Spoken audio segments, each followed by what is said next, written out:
Welcome to Every Thought Captive. I'll be reading from Chapter 2 of a book by Leon Morris entitled The Lord from Heaven.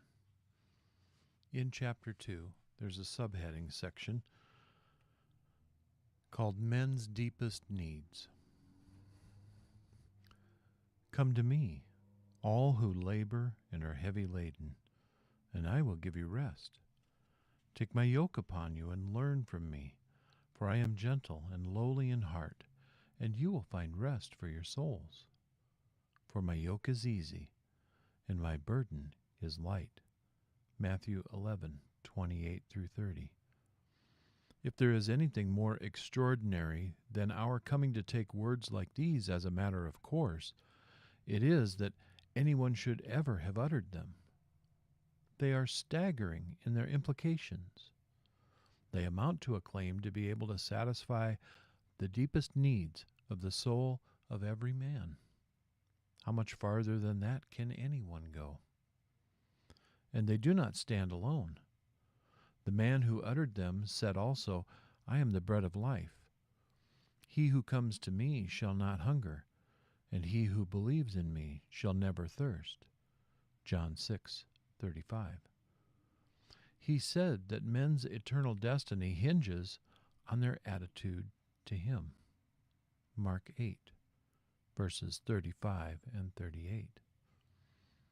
At the last meal he had with his followers before he was crucified, he took a cup and said over it, This is my blood of the covenant.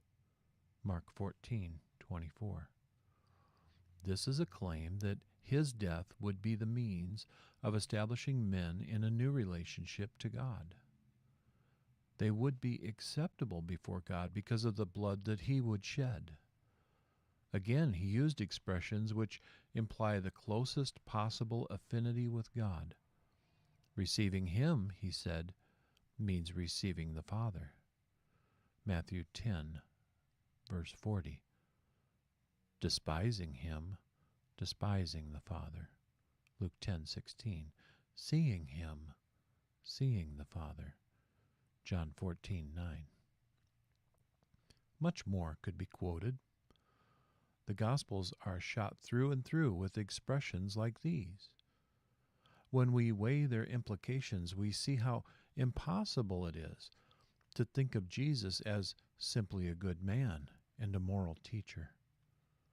We must think of him as mad or as an impostor or as God. For the first two, there is no evidence whatever.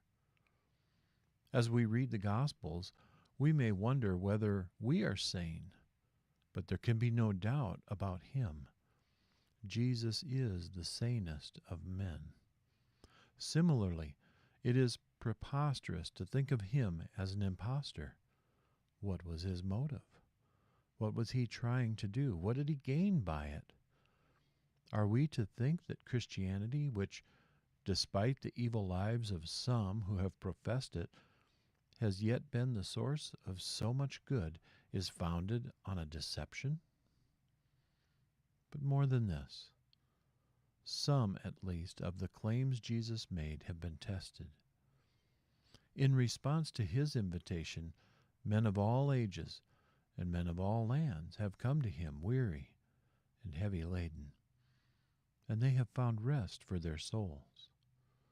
How shall we account for this unless he is indeed divine?